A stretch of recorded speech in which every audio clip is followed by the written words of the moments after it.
Di usianya yang baru 2 tahun nih, dia harus melihat ibunya sendiri, Anne Boleyn, dipenggal oleh ayahnya. Hai, namaku Mega dan selamat mendengarkan ceritaku. Seperti yang kita tahu, Her Late Majesty Queen Elizabeth II menjadi penguasa monarki terlama dalam kerajaan Inggris, yaitu selama 70 tahun. Dan ternyata nih, meskipun udah selama ini, masih banyak yang salfok tentang gelarnya Queen Elizabeth. Kenapa dia disebut Queen Elizabeth II? Kenapa yang kedua? Yang jelas itu karena sebelumnya ada Queen Elizabeth I, yaitu Ratu Elizabeth yang pertama. Ya, jadi ada Queen Elizabeth lain yang lebih dulu memimpin kerajaan. Queen Elizabeth yang ini memiliki julukan The Virgin Queen, Ratu Perawan. Dia hidup di tahun 1500-an dan memerintah pada masa dinasti Tudor, sekaligus menjadi monarki terakhir dari dinasti tersebut. Kemarin-kemarin aku udah bahas beberapa tokoh-tokoh penting dalam dinasti Tudor.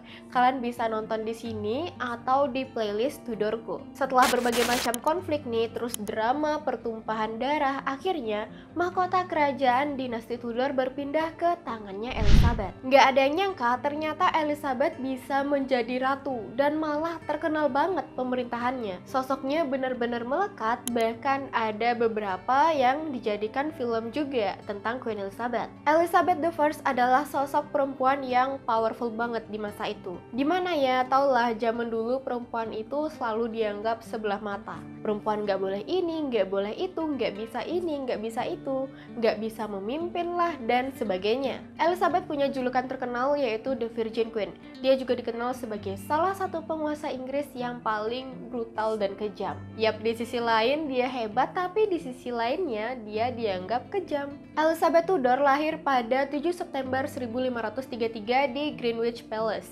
Ayahnya sempat mengguncang dunia dengan melakukan reformasi Inggris demi lahirnya Elizabeth ini.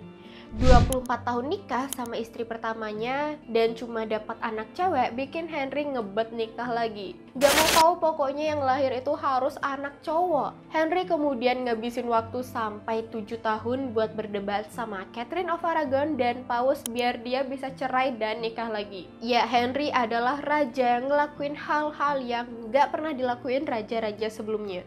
Nikah sampai 6 kali terus ngebunuh istri-istrinya. Di usianya yang baru 2 tahun nih, dia harus melihat ibunya sendiri, Anne Boleyn, dipenggal oleh ayahnya. Elizabeth ini juga punya satu kakak perempuan yaitu Mary, anaknya Catherine of Aragon, dan satu adik laki-laki yaitu Edward, anak dari Jane Seymour.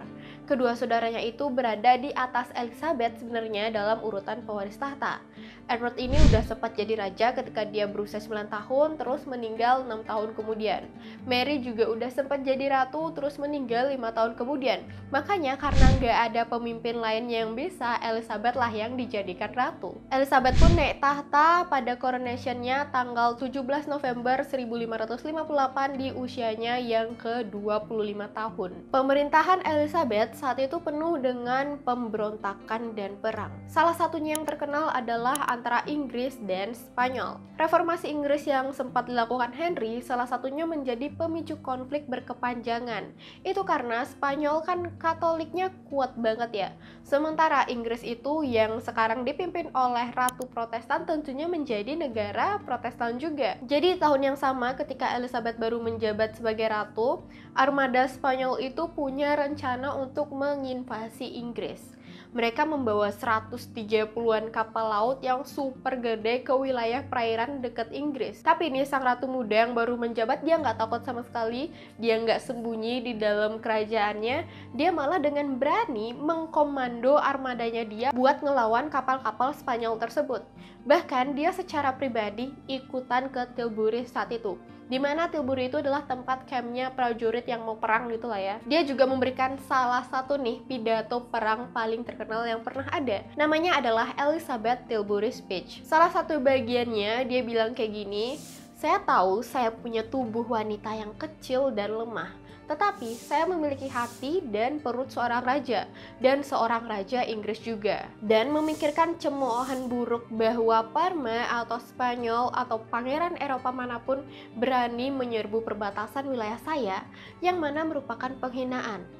Saya sendiri akan mengangkat senjata, saya sendiri akan menjadi jenderal Anda, hakim, dan pemberi penghargaan atas setiap kebijakan yang Anda lakukan di lapangan. Kira-kira gitulah ya arti dari sepatah kecil pidatonya. Ya, Elizabeth tetap berdiri tegak di tahtanya dan gak disangka Elizabeth ini malah bertahan paling lama loh di antara Tudor yang lain. Elizabeth memerintah kerajaan Inggris ketika kerajaan Inggris juga sedang berkembang.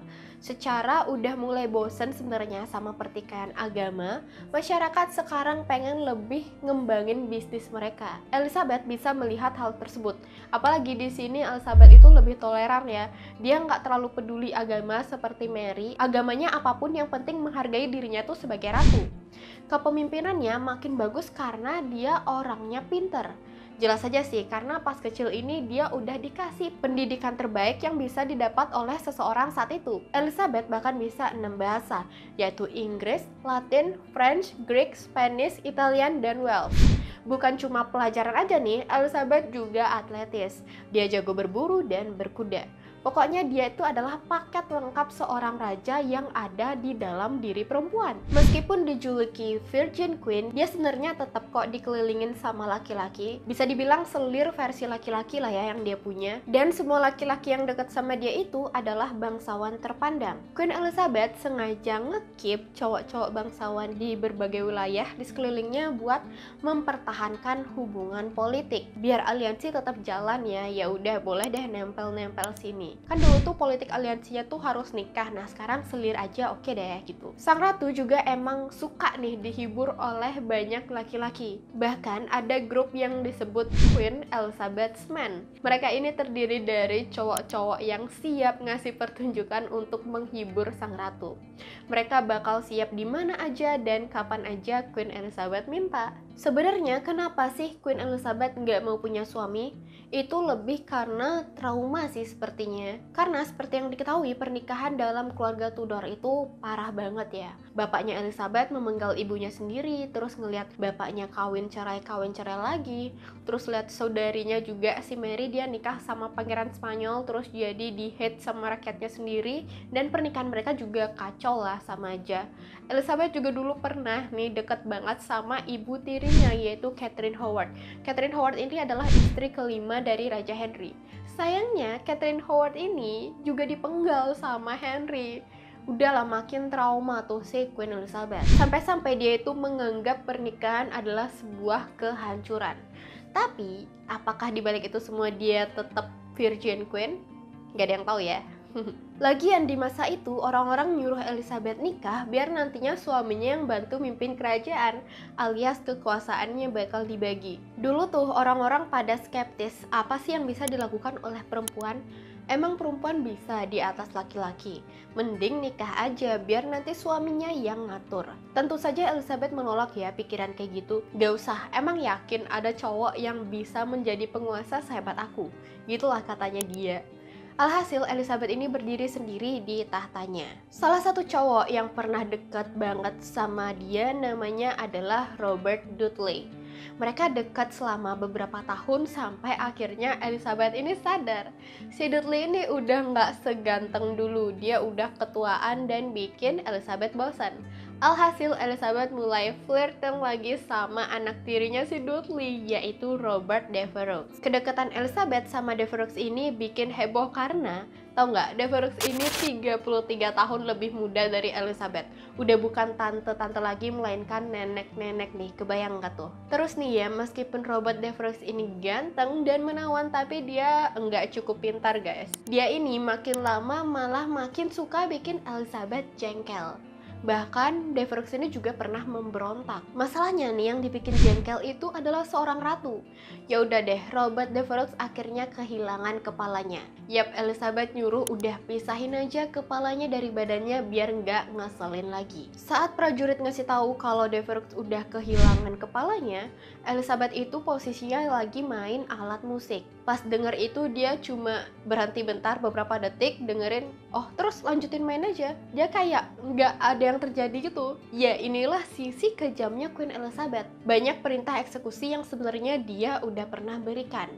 masih ada mirip-miripnya lah ya sama bapaknya yaitu Henry. Tapi di sisi lainnya juga Elizabeth beneran membuktikan bahwa kepemimpinannya bisa bikin Inggris jauh lebih maju.